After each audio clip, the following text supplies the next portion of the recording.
Hello and what is up guys, welcome back to another video from Screencasters, and today I'm going to be doing a deck profile update of my Fluffles to the channel. Now this deck was one of the decks that people thought would be dead once Link Summoning became implemented into the TCG, but I can safely say not only can it make Mrs. Radiant, which pretty much makes us not have to worry about Link Master Rule 4 as much, but we also play around Link Summoning or the Master Rule 4 really easily with Fright for Sabertooth, so I'll be going into that in a bit later, but in short, this deck is not hurt by Links at all. It's not hurt by Master Rule 4 at all. It's actually a really fun deck. You can still OTK out of the ass. So without further ado, let's get started. So first things first, we're playing 3 Fluffle Dog. He's kind of self-explanatory.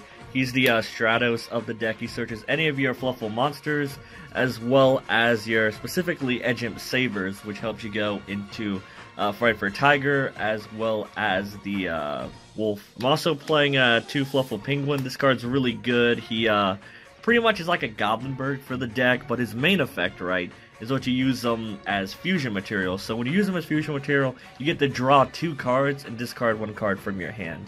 The reason this is so important is not only because of the draw power, but also because it helps trigger off your Toy Vendor or Edgemp Chain, and also helps you play around Solemn Strikes, because if you summon your Fright for Tiger, and you chain link him with your Fluffle Penguin, because the summon, the pop effect, and the draw effect happens at the same time, you can order your link so the strike can only hit the penguin instead of the tiger, basically burying it under the chain link. Next up is the infamous Bear Wings combo. We play 2 Fluffle Bear as well as 2 Fluffle Wings. The reason I play these ratios is because I don't find myself wanting to draw them often. I'd rather search them off the dog. And I do find that you do burn through your Toy Vendors incredibly quickly. So even though you can do the Bear Wings combo, you're honestly just going to be doing it once per duel. So I don't feel the need of relying on it. And it does lead to bricks if you open multiple bears, especially going first and you don't have a poly play. Plus in the late game, if you go through your vendors, this combo is pretty much dead and they're just fusion material. Next up, we got 1 Fluffle Sheep, 1 Fluffle Cat, and the 1 Owl. These are the 1 Fluffles I play. Owl helps you play around the Cheerio Beast because it lets you fusion from the field without using a poly. You can also search out poly, which is really good. Cat is also to help you play around strikes because it adds the poly back. Happens at the same time as the popping effect of Tiger, which is really nice. And Sheep helps you combo off by bouncing your Fluffle Dog after you normal summon it. You search out the sheep, special summon it, bounce the dog, special summon an Edgemp from the graveyard or from your hand. As for the Edge Imps, I'm playing 3 Edgemp Chain and the 1 Sabers. The reason I only play 1 Saber is because of King of the Swamp. It's something you don't really want to draw into, and it's recurable, so as long as it's in the graveyard, you can still keep reusing it, as long as it doesn't get banished or anything. But Edgemp Chain is by far the best Edgemp in this deck. Basically, if you discard him, or if he's sent from the field to the graveyard, you could add 1 Fright for a card from your deck to your hand. Now, this is really good once Patchwork hits the TCG, but that won't be happening anytime in the foreseeable future, and I really hate that because that card really helps this deck out. But what it can search is Fright for Fusion as well as Factory. And you can reuse his effect constantly by reviving him with your Fluffle Sheep, which is actually really fun. In addition to your non-Fluffle fusion materials, we got 3 King of the Swamp. The reason you play this guy is because not only he searches out poly, but he can substitute his name for any specific monster in a fusion summon. So what that correlates to is if you need Edgemp Sabers, you can just use Swamp instead. His effect also happens in the graveyard too, so if he's in your graveyard and you want to summon Tiger with Fright for Fusion, OTK for game, you don't need Sabers, you can just have Swamp in the graveyard. So you can banish the King of the Swamp, any of your Fluffle monsters, swing about 4 times per game. It's just really fun. Next up, we got 3 of the new guy. We got 3 Link Slayer. This card is so good. I recommend him to anybody who wants to make Mrs. Radiant in any deck that has Earth monsters. Basically, he's easy to summon Cyber Dragon and easier to summon Cyber Dragon. And he's also spot removal for back row. The way he works is you discard up to 2 cards, target up to 2 back row equal to the amount you discarded, and pop them, which is really good because he helps trigger out your vendor. He helps let you discard dead copies of cards like extra goods from your hand to the graveyard. He also triggers Edgemp Chain. He's also an Earth monster for Mrs. Radiant. You can special summon him for free. He's just really, really good. He's also good strike fodder. If you're facing a lot of back row, you can special summon him, discard, target the back row, they'll be forced to strike it, and you can do your normal plays, which is really good. But I highly recommend them to not only go into Mrs. Radiant, but also trigger off some grave effects and to bait back row. And last, the monsters. You got one hand trap, sadly, because this deck can't afford to, you know, play too many hand traps because you want to combo off. You want OTK. You don't have to worry about too much of that anyway. But we play one Maxi. You can recycle it with Mrs. Radiant. It's honestly one of the best hand traps in the game, and I think it's really good for this deck when it wants to go second. Next up, we got 3 Toy Vendor, starting off with the spells. It's kind of self-explanatory. You need them. You need to play as many as you can, and you do burn through them very quickly. I recommend playing the highest amount that you can. It pretty much searches your entire deck, which is pretty damn good if you ask me. We also got 3 Polymerization, the main combo play of the deck. I was trying out 2 Poly and the 1 Fusion Substitute, but every time I drew Fusion Substitute, I'd rather have the 3rd Poly instead. And I know Fusion Sub is supposed to be for the mid to late game, for the grind game, but come on, this is Fluffles. There kind of is no grind game, so that's my argument for that. As for the other Fusion cards, we got 2 Fright for Fusion and the 1 Fright for Factory. It's kind of self-explanatory. Fusion, if you draw it, you don't have to worry about searching it. You can search it with Fright for Factory with your Edge Imp Chain. It's a 1-card OTK with Fright for Wolf, which is really good. So there's that, and Fright for Factory is pretty much your 4th Poly by banishing fusions to make another fusion, so it's pretty good. It also adds one of your banished Fright for Fusions from your banished pile to your hand if it gets destroyed, so a nice combo play you can do with that as well as Tiger. For even more back row hate, I'm playing 3 Twin Twister, so we got 3 Twin Twister as well as the 3 Link Slayer as 6 reliable ways of getting rid of back row, because this is an OTK deck.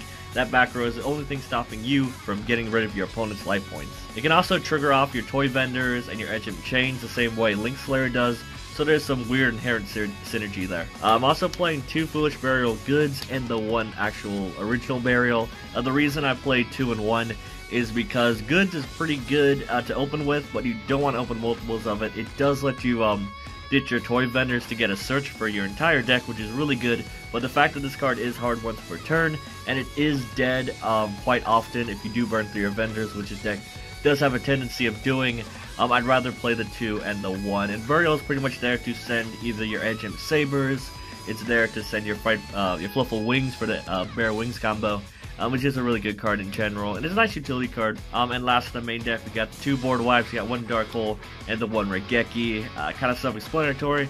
You have 6 ways of getting rid of back row. These are your 2 ways of getting rid of boards of monsters.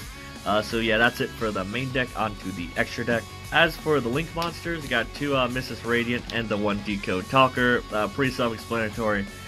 Pretty much most of your monsters can help you go into Misses because of how combo heavy this deck is, and Decode Talker is there if you burn through your Misses, but usually you can recycle them with themselves. You can add back your Maxi or Link Slayers with them, so he's not entirely needed, but I do find myself wanting them from time to time. For XYZs, we got 1 Baguska and the 1 Diamond Direwolf. Baguska is if you have to go first. This deck has literally to no plays of going first. Very few going first plays besides the Bear Wings combo. But with Baguska, he's a good skill drain. You can put him in attack mode, link him with any of your Earth monsters to go into Misses, and then OTK from there. Direwolf is there to, not only does he clear himself out of the back row, he's also an Earth monster, so if he doesn't get negated, if he is still on the field, you could link climb with him and any Earth monster to go into Mrs. Radiant. So the idea of using these is with your Fluffle Penguin into Dog. Because of how searchable everything is, it's a pretty common thing to do. For the fusions, I got 2 Fright for a Sabertooth. I would play 3, but I only own 2. But you only really need 2. The 3rd one's usually in the grind game, but he's pretty good. He plays around Link Summoning because if you summon your Fight for a monster, if you use them as material, you put them in extra monster zone. They'll go to the graveyard. His effect will kick off to summon them back into the main monster zone. And then if you summon another Fright for Sabertooth, he'll take that main extra deck monster zone and it'll bring back the one to use as material. So that's pretty good. As long as you have these 2, Kraken and Sabertooth, you can OTK like a motherfucker. It's actually really good. And that's how this deck plays around Master Rule 4, is because of Sabertooth. So I recommend 2, but if you can, I would say 3. But I only own 2, so that's why I only play 2. Next up, we got 2 Kraken. Arguably the best Fright for. He is truly generic. all you need is a Edgent monster and a Fluffle monster to make him live, which is actually pretty damn good. But yeah, you can attack twice, and after you attack, if your opponent is still alive, he goes in defense mode. But ideally, you use this effect to send a monster they control to the graveyard, which is pretty good. And then you fusion summon away, summon him back, and then he can attack. Because if you do use the spot removal effect, he can't. That copy of him can't attack. But if that card leaves the field and you bring it back, it can still attack. So that's how you play around that weird clause it has. I also play 3 Fright Fur Tiger because I only own 2 Sabertooths. But if you want, you can cut the 3rd Tiger for the 3rd Sabertooth if you own it. But this is pretty alright.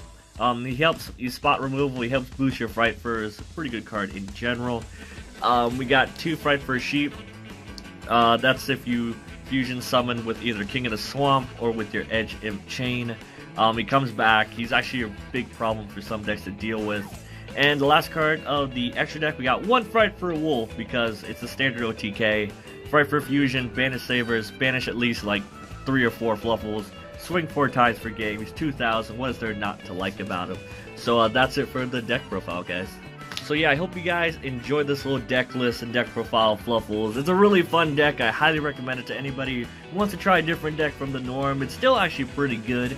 And once you get Patchwork, oh boy, the things you can do with this deck is just insane. So I hope you guys enjoyed the video. If you have any comments or suggestions on how to make this deck better, I'd love to hear it in the comment section down below. And as with all my real life deck profiles, there'll be a massive list of tech cards that you can try out for this deck I'm profiling at the time for yourselves. I hope you guys enjoyed the video. Be sure to like the video, comment the video, and subscribe to my channel, which is Screencasters, for more epic and amazing videos similar to this one.